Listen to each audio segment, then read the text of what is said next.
Hey everybody, Hello. we're vlogging today. Yes. Late, but better than not vlogging at all, right? Yep.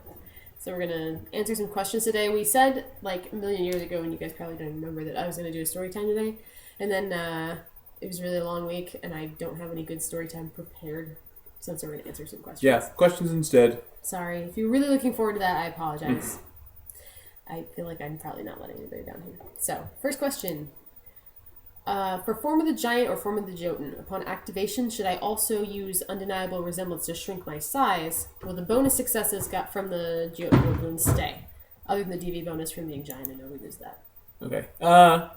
No. I mean, I could see you playing it either way, but I would say no. Like you're getting the bonus for being giant.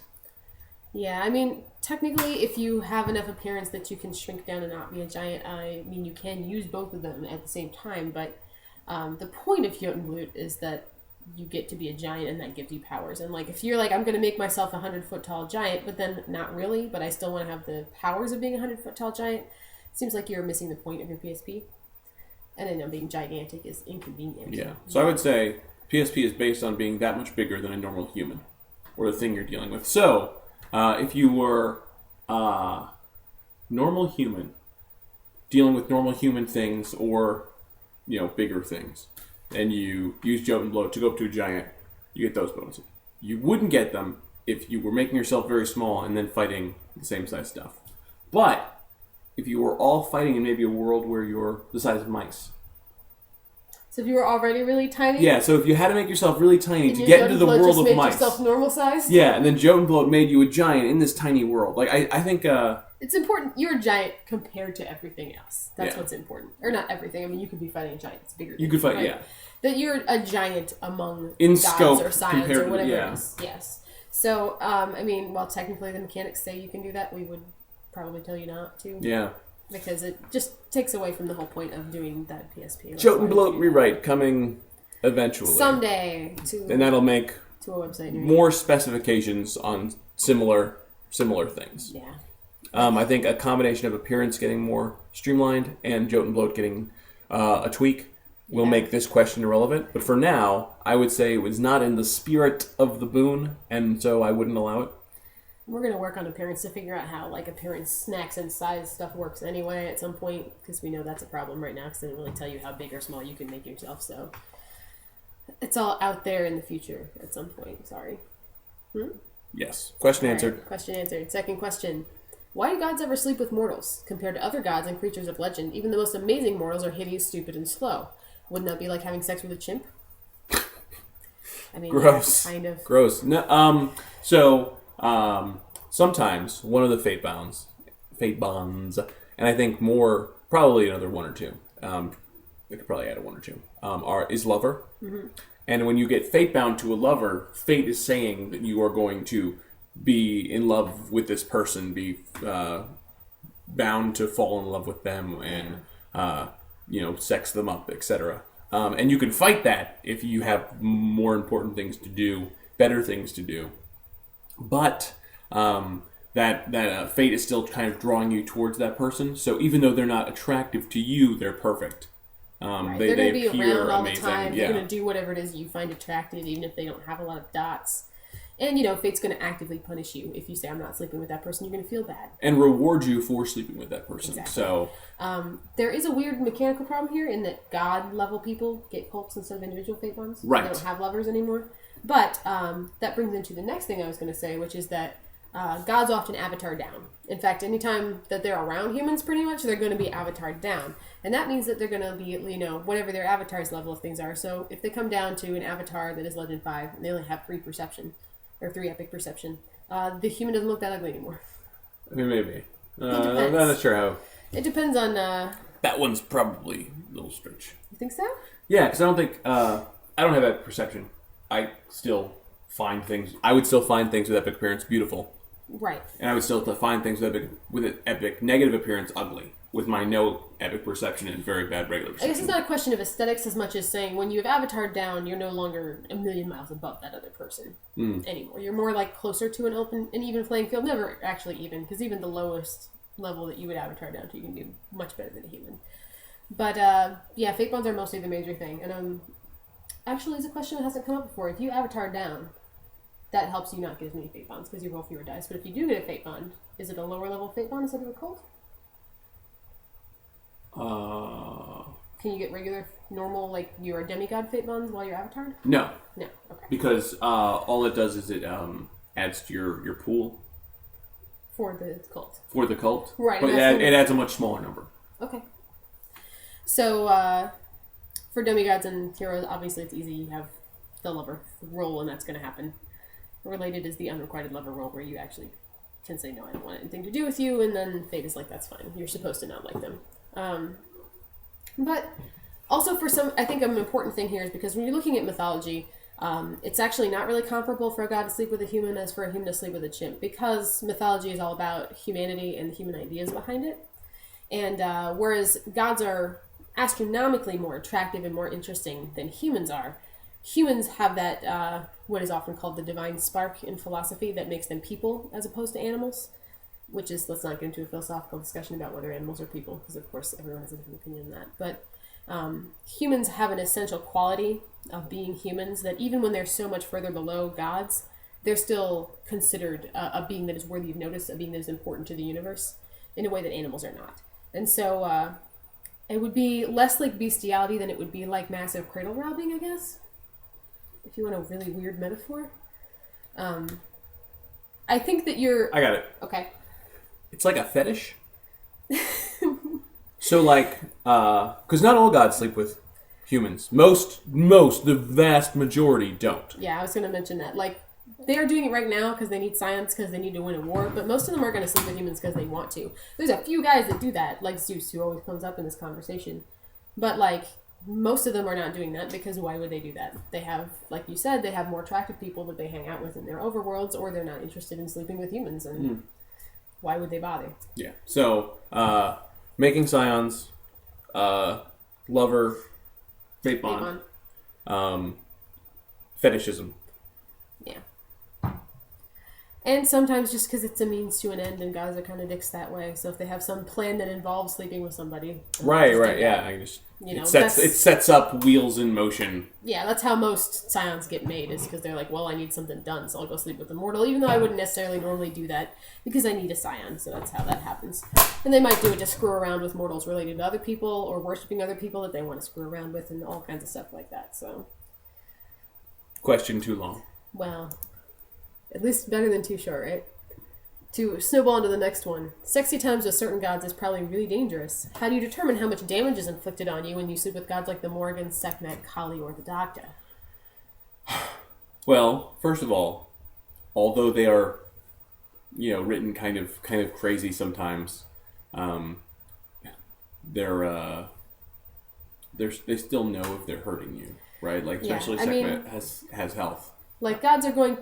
I would agree that... I mean, we have an example in our game where the Morrigan actually did fairly seriously injure someone she was having sex with. But very importantly, that's because she knew she could. Like... Yeah, like, look at whether your god is a horrible sociopath first. If they're not, they probably don't want to injure the person they're having sex with. I don't think that's anything to do with it. If you're having sex with someone and they die, it's not having sex with them anymore. Like... Yeah. They're actually... I can't even think of any gods that are necrophiliacs. No. So like, that's not a thing. So they can tell... Unless they have, like, somehow zero medicine, zero empathy, zero perception, like, whether you're being injured or not. Yeah, if you're bone broke, they'll notice that. Right.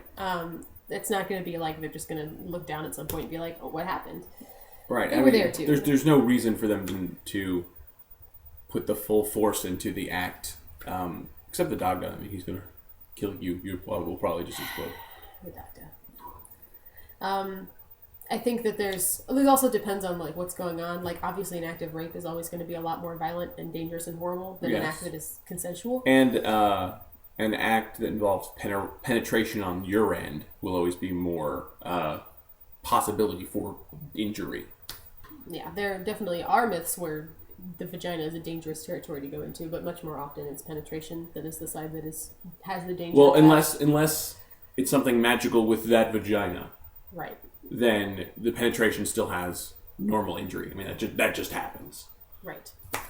So, I mean, we can't... Like, when you say, how do you decide how much damage? Well, I don't know. What's going on? Who is involved? Why are they having sex? Like, In a lot of cases, they might not have any damage at all. Like, Yeah, I don't know why I think Sekhmet would want to injure Ptah. So why no, would we vast majority of them, no damage. No one is doing damage, unless they're getting into some sort of I want to do damage. Yeah, I mean, kind of thing. they could be interested in BDSM, but right, if they're not, then or they are really bad at perception. Like they legit can't notice, which is not very many gods. Yeah, or we did have that in the game. Or just if they're mean. I mean, they could be purposefully if they are mean. sadists, then yes, they could do that.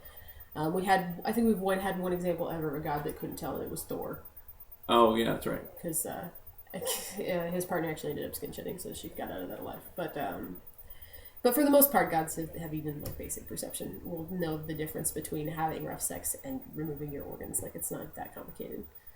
So, look at the situation, look at who's doing it, look at what's going on. If it needs to be treated like a combat or like like a damage situation, then you'll know that. Most of the time, it shouldn't be. There's no reason for that.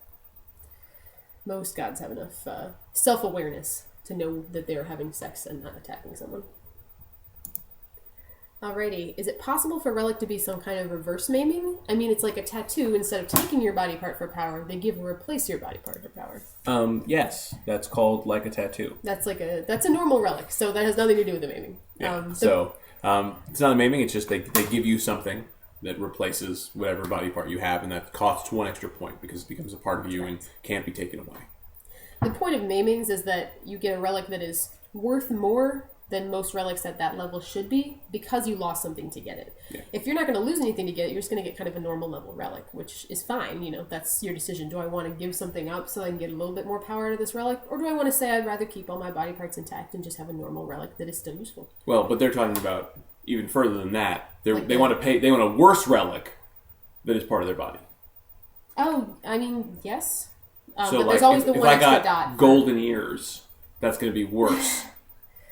There'll be golden ears. You can't take the relic off, but it's going to be more expensive relic point-wise than a relic that did the same thing but was a pocket watch. Exactly, because that ability to not lose it is a big deal for relics, especially at low levels, so you're always going to have 1 point sunk into saying this is a relic that is not detachable from me.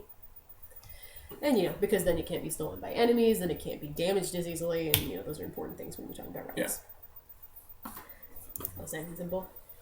Alright, so suppose a Scion was bored or curious or mischievous enough to shout the secret name of Rome in public within hearing distance of thousands of people. What might that do, and how might the Roman gods and goddesses react? That's not going to happen, guys. Well, you should explain for everybody what that means. Okay, there's some apocryphal legend about the secret name of Rome, which is basically that Roman religion relies very heavily on the idea of guardian deities, guardian spirits. There's a lot of different names for them, different classes of them, and the idea is that if you say the secret name of Rome, the guardian gods or guardian spirits of Rome will appear to defend whoever said that name. So it was something that you could, the emperor, for example, could call out in a time of, like, Rome is under siege, then the gods would rise up to defend Rome. And the reason nobody's supposed to know what the secret name of Rome is because that should work whenever somebody does it. So if an enemy knew it, they could say it and actually call the guardian deities away to themselves, and then they would not be defending Rome. And we don't want that. And there are actually records several times of notable Roman people who were executed, supposedly because they said the name or they said they were going to say the name they threatened to. And so they were killed. Probably it was actually some other political agenda and that was the excuse they used. But it is a legend that is out there. Rome has a secret name. It calls up the guardian of Rome. So nobody's allowed to say it because then that guardian's not guarding Rome. It's guarding whoever just called it. So if you assume that in the context of Scion, saying the name of Rome, in fact, called up a guardian, and I don't know what that would be specifically. That might be something that a guardian avatar god used at some point that set in place a mechanism that I would say either a guardian avatar or like a fate avatar guy was able to set that as a thing. Mm-hmm. Like it becomes a relic that anyone could use, the naming of the person.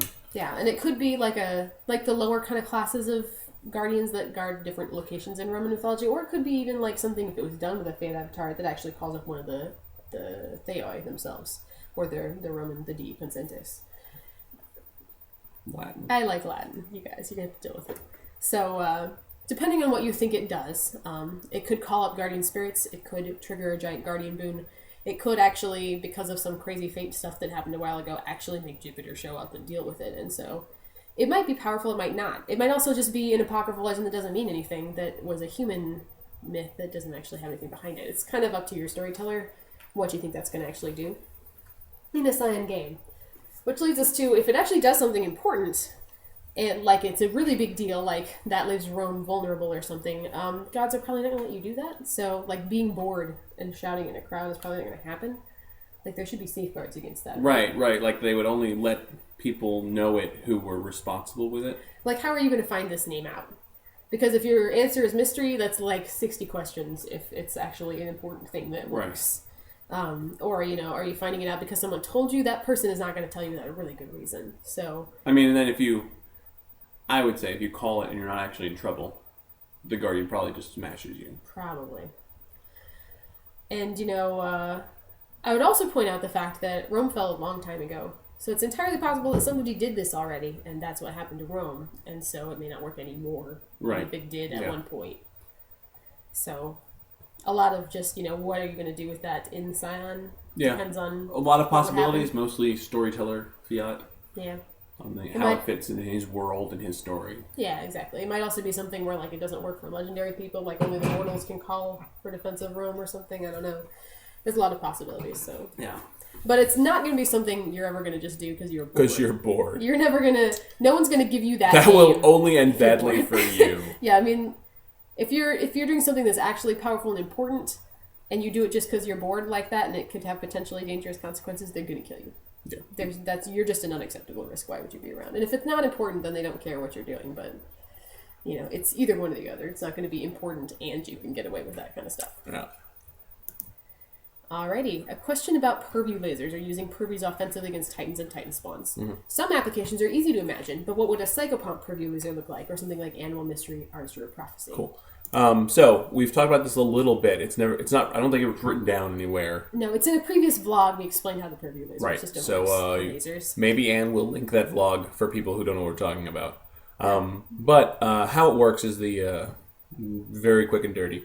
You are shooting that purview, explained in the other vlog, at a creature, a Titan spawned creature that is antithetical to that purview.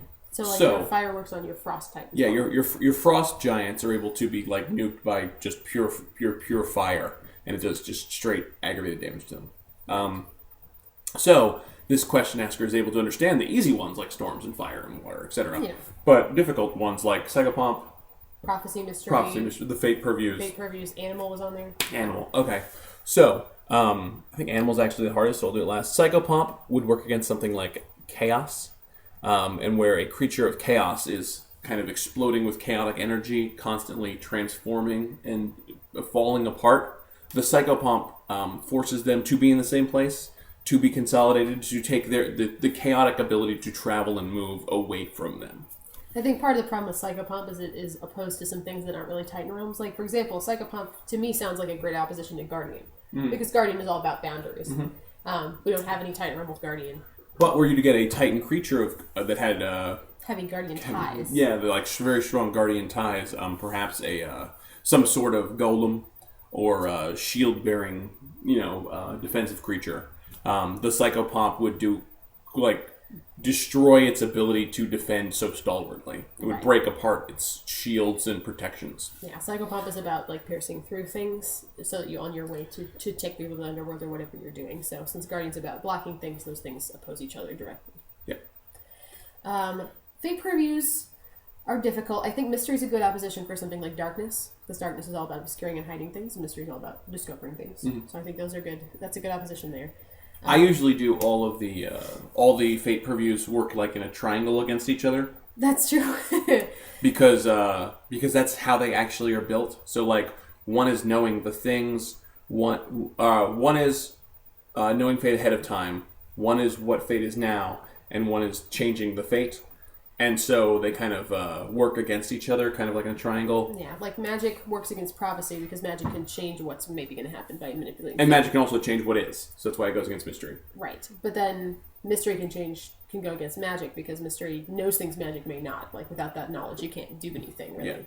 Yeah, and mystery works against prophecy because mystery is what the things are now, whereas prophecy is what the things will be, and what things are now is slightly more powerful. Yeah, things that because happen they now actually affect are. what happens in the future, and so... And then prophecy works against the other two because it's in the future, this will be more powerful. Yeah, prophecy is constantly trying to wrench them into doing what it thinks they're supposed to do. Yeah. So the fate purviews like fight each other pretty easily. Yeah, and so you use those descriptions that we just said of why they're against each other to kind of describe how it works. So if it was a creature from the Fate realm, which actually is all three, but if it was a magical oriented creature, the mystery or prophecy person would kind of use their powers of envisioning the future to kind of mold the magic spouting, changing creature into the design that they wanted, slowly destroying it. We use the word laser because it's easy, but I don't want you to get bound up in the idea that it has to be like something you shoot at them, because it doesn't have to be a thing. Like, even if you were doing fire, it could just be a snap of a finger and an explosion. Yeah, like if you were the prophecy person and you were trying to use it against, say, a magic person,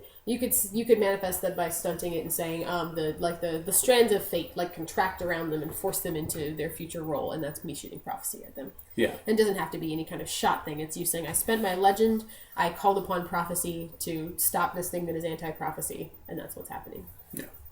Animal, I think, is the hardest. So what does animal oppose? Animal opposes death. That's easy. Yes, because animal is all about living things. I think we previously also said health, because health is about like disease.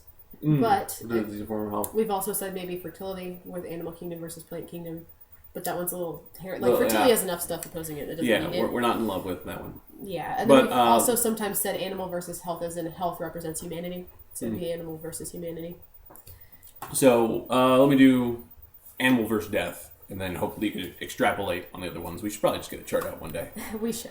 I tend to do it a little bit on the purview and a little bit on the particular creature coming out of the purview. Different Titan spawn, even if they're from the same realm, may have slightly different things that they do. Especially like the Titan spawn of Avatar A are going to be different than the Titan spawn of Avatar B, because they're different and they have different cultural ideas, so they may have slightly different things that bother them. But let's say a large zombie is attacking you. You could use health at it. It wouldn't be a laser, but you could have like he's a zombie with a dead arm. You could make the arm kind of come back to life with a laser, and so like his arm would start growing, and that would kill him. So that would do damage to him, because it would be not necessarily a living arm, but the dead controlled flesh would no longer be controlled. It would go back to its natural state. Yeah, I've often seen I like it when they say, well, I'm going to make them slightly more alive, so then they start dying because they're a dead thing, and so they have to go through like the pain of dying again. And so that's how you would use health against a death creature. So animal can go the same way, even though I'm a zombie that is made completely of dead flesh. If you use the animal against me, maybe part of me starts having feathers, starts becoming alive again. You kind of siphon the juice of virility and living into it from the animal perspective versus the health. Animals got that primal instinct of all creatures to survive, and so that directly opposes death as the end of survival. I think animals probably the hardest, because a lot of the animal boons can be stunted to do similar things. But I think that's kind of how they all work. It's like a easy way, when you find the thing that is your antithesis, to stunt even flavorfully boons you maybe don't have yet, or boons that are massively expensive because this is your antithesis thing. Yeah, for animal you could always say, it looks like a spirit animal runs out for me and attacks them or whatever. Oh, yeah, that's true. I mean, there's always stuff where you can just say, because you're just stunting it, so it doesn't really matter that there's not actually a spirit animal there. It's not doing anything except the purview is your effect, so it doesn't matter. Don't get bananas. You don't want to create giant illusions when you don't have illusion, but right. It's like it's the massive stunt thing. Like you don't need a city full of don't bears. apply. Rules don't apply. You do a fancy stunt thing, and whatever it is, you spent X, you roll X, it does X. Exactly. Yeah. So, and it's for flavor. So don't do something that would actually change things. Don't do something where you're like, well, it looks like I have an army, so everyone runs away. Obviously not, because that has an effect on the scene. Nothing change it. Like the stunt you do will have no effect other than that creature will take some damage. The stunt's there to be cool, not to change things. Yeah. Because if you could change things, it would be a regular action instead of a stunt. All right, we have gotten bogged down. Of all the Pantheon heads, who do you consider the most beneficent king? Okay. Let's define beneficent. Yeah, I mean, do you mean like... No, you define beneficent. Defining beneficent. Yeah. Okay. He's a beneficent king, not beneficent person. So I'm going to say they're not necessarily the nicest person in the universe, but they are good at being a king Mhm. and dedicated to ruling well and taking care of their people well. Okay. So being good at the job of king, even if they might secretly be a douchebag, or obviously be a douchebag. There are several of those, actually. Like, a lot of king gods take their job pretty seriously. Like, Yes. there are always bags of dicks that kind of would rather do whatever they want. Like, I'm not going to call Baal the best king ever. He's kind of bad. But, and I would say Odin. Odin is a tricky one. I don't think he's going to come out as best. Right. Like, he does stuff that seems like he thinks he's in the best interest, but he also does stuff that is awful, so... I would say... I would immediately take out anyone who threatened to kill everything because they were having a bad Exactly. day. Like, Amaterasu can't win this one because she said, you upset me, I'm literally taking the sun away from the world, fuck everyone. And so that's not the responsible behavior of a king. Yeah. And so even though she is the queen and she does a good job of that most of the time, she has moments when she's like, what I'm mad about is more important than being queen right now, so I'm taking off. I would say the current leader of the Toyota, Huitzilopochtli, is doing okay. He's with the leading of his people to the new promised land and the taking care of them. I think Huitzilopochtli gets not counted because we don't have many him being king kind of stories. It's a weird thing because I think he's probably destined to fail at some point because they all do. Like every son at some point fails and blows it up. And so he has not done that yet. And everyone's hoping he won't, but he might. But I don't think that doing my other job is necessarily being a good king. Maybe. Like keeping the sun alive, that's his already job. Well, it's also like traditionally the most important job of the pantheon. Right. But that's not a beneficent thing. That's doing my other... And I guess it's a weird thing because they kind of rule by council anyway. Like, he's in charge because he's the sun god, but he's not like in charge the way someone like Zeus is. Like, he still will talk to the other Tezcatlipoca's and, they're equally able to influence things. So, I guess let's ignore them then. Yeah. Well, Marduk is definitely a king. How do you feel about Marduk? Marduk is my choice. Marduk. He does king stuff. He does do king stuff. He saves the universe from Tiamat. That hurt a whole lot. Sorry, I hit her with this giant D20. In the shin. He saves the universe from Tiamat. That's how he gets the job. He says, if I win, will you just make me king? And they're like, yeah. And actually, all of them do a pretty good job of being king. Except for Enlil, because he hates everyone. Yeah. I guess it depends on whether you think he's being a good king to the gods or you're counting also to humans. That's true. Because he's fine with the gods. He just wanted to get rid of humans because they were loud and they were annoying him.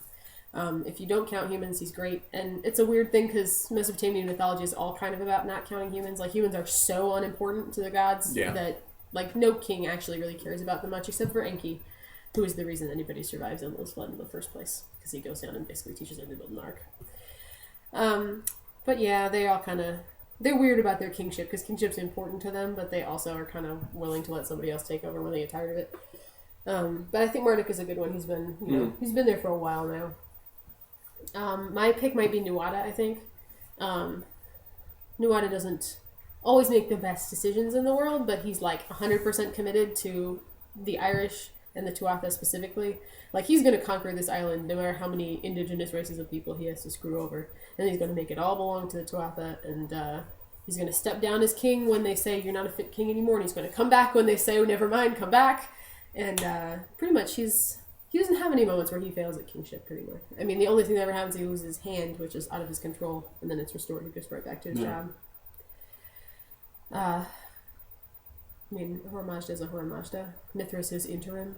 He's fine, but he's not a vice king. president. Yeah, he's vice president. He's a good vice president, though. He is. How do you feel about... Nope. No? Nope. Who was I going to say? Vishnu. I was not going to say Vishnu, but I was going to say Indra. Because Indra actually does... Indra, I'm not going to vote for because he has some severe personality flaws. Mm-hmm. But as a king, he does okay until they kick him out. He does make some poor decisions. He's mostly, also covered in vaginas. That's from when they kicked him out. They said, we're not having you be king anymore, also you're covered in vaginas. And then later they said, fine, we're sorry, you can just be covered in eyes. And that's what being nice looks like. Yeah. When you were in the Tremority. I can't think of anybody else that really leaps to mind. Shango's the worst king in the universe. Don't live under Shango. He's horrible. Zeus is pretty fucking selfish. Zeus is pretty bad. That's it. Question answered. Horus is not a good person. Mm-hmm. I guess he's not the worst king, but he's not great either. No, not horrible. All right, last question. Oh, wait. No? Horus's father. Horse's father? Yeah. Geb? Oh no, I'm sorry, not What? Geb. Osiris. Osiris. Yes, Osiris was a good king until he was murdered. He was Everybody fine. liked that guy. He was fine. He was good. Yeah. Sorry, I was gonna be like, Geb, what are you talking about? That guy's bananas. No, you skipped a generation. I did. They have a lot of generations. All right, our last question is: in your games, if it's come up, how do the Acer view their Marvel Comics counterparts? Has not come up. It hasn't, but we can talk about what would happen if it did, I suppose. No, I don't know. Like, whatever. I mean, there's so many ways that different cultures throughout history have retold the stories of the gods or changed them slightly or made up their own spins. Like, I'm not sure Marvel Comics matters more than any of those other millions of ways. Yeah, and Marvel Comics has actually every pantheon, just because Thor is the most popular. In the Thor stories, every pantheon also is rewritten in the Thor universe. Yeah, I should try to find there's like pantheon portraits of all of them from Marvel. I should try to find those for you guys. But, I mean, Marvel Comics, if they notice it at all, which is probably unlikely, they probably just go, look, it's another thing mortals do that is... Yeah, like, I could see... You know, nice that they're paying attention, kind of annoying that they're wrong, but doesn't really do anything. Yeah, I mean, I could see reading it. Like, you read bad critics of your work in the newspaper after a play or something. Yeah, I could see Thor, enjoying it. He probably likes comics. He seems like a guy that would enjoy reading comics about how great he is. I feel like people like, for example, the Theoi might not be so pleased, because they're kind of some proud people and being like, what do you mean Thor can come in and beat me up with his hammer? Fuck that. This is wrong.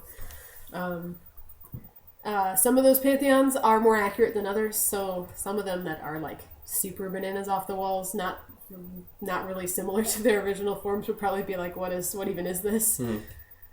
But at the same time, I think pantheons with expression would recognize it as, as an art literature form, and be okay with their it. Stories, yeah. And, there are a lot of pantheons that, like pantheons with piety might be like, it's always a good thing that our stories are still being told, even, thousands of years later. Yeah. Even if they're not doing it quite the way we would have preferred 2,000 years ago when we set up our rules. Yeah. They're still celebrating us in a way. That's good. Especially people with piety and expression are on board with this forever. So there you go. Yeah, pretty much. Is that also the last question? It is also the last question. Bad last question. Well, I'm sorry. Put them in stupid order. So that's it. We're going to head off for now. We're Yeah. going to do another marathon vlog session next week, so that we're going to have several in a row. That's the plan. We have a plan. It has a calendar. We have written down what we're doing every day. I have no idea. The marathon vlog section, we want to have the mic by then. Right. We're trying to make this more better for you guys than it currently is. But rent. So we're hoping there's like a space where we can set up for next week with a new mic and do this right. Yes. So, hopefully, cross your fingers. Yeah. We'll be better in the future. Or it'll just be this again. Or maybe Anne will do story time. The same thing that we do every week. Yeah. So, we're working on all of the things. You can see our progress bars. I can't talk anymore. It's the end of the vlog. And we made a calendar for this month where we have written out we're supposed to work on every day. I don't know if that's going to happen, but we're trying to do it anyway. Cool. Awesome. Yes. Bye, everybody. High five. Bye, guys.